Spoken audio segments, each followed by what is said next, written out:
আজি এটা ঔষধৰ বিষয়ে আপোনালোকক ক'ম আৰু ভিডিঅ'টো সকলোৱে চাব। আৰু ঔষধটো মানে কি, সৰু হয়, গাঁৱলীয়া ঔষধ হয়।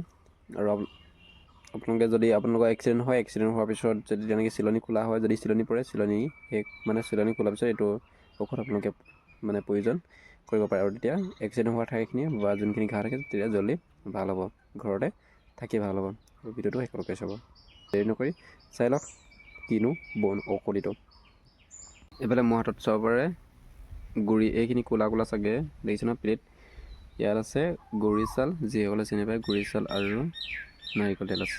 মিহলাই লৈছোঁ আৰু ভিডিঅ'টো এডোখৰ বনাব হৈছে, মই এদাই হ'ব হ'ল, পাহৰি গৈছিলোঁ। তো পটককৈ মনত পৰি মানে হেৰি কৰিছোঁ, ভিডিঅ'টো বনাইছোঁ।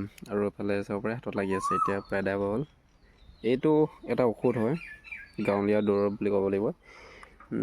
গুৰি চালটো এনেকৈ জুইত পুৰি ল'ব লাগিব প্ৰথমতে, ফুটছাই নিচিনা কৰি পিনে এনেকৈ দেখিছেনে, এঙাৰ কৰিবি এইটো খুন্দি, আৰু অলপ মিঠাতেল নাৰিকল তেল হয়, নাৰিকল তেল অলপ মিহলাই ল'ব। আৰু মিহলাই পিনে এইটো কিহত প্ৰয়োজন কৰিছোঁ, কটা চিঙা যেতিয়া ঘাঁহ থাকে, আপোনালোকৰ দুখ পোৱা থাকে ন, তেতিয়া এইটো বস্তু যদি লগায়, গুৰি চাল আৰু নাৰিকল তেল যদি লগায়, তেন্তে আপোনালোকৰ ঘাঁহ অলপ জল্দি ঠিক হ'ব। কাৰণটো মই নিজেতো পাৰিছোঁ, চাব পাৰে। মই দেখুৱাই দিছোঁ, মোৰ প্ৰায় এতিয়া 1 মাহমান হ'ল। আৰু মানে চিলনি, আপোনালোকৰ যদি চিলনি পৰে, এক্সিডেণ্ট হোৱাৰ পিছত যদি চিলনি খোলাৰ পিছতহে দৰৱ লগাব। আৰু ময়ো তেনেকৈ চিলনি খুলিলোঁ, 10 দিনৰ চিলনি খুলিছোঁ আৰু 10 দিনৰ পিছত লগাইছোঁ। এতিয়া প্ৰায়খিনি হেৰি হ'লগৈ, চাব পৰা বেক কেমেৰা কৰি দেখুৱাই দিছোঁ।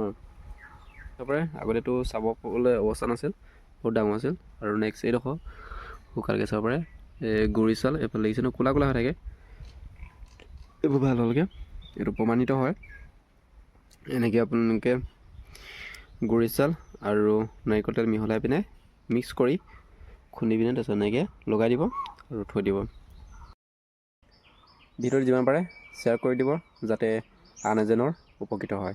সেইবাবে ভিডিঅ'টো প্ৰস্তুত কৰিলোঁ।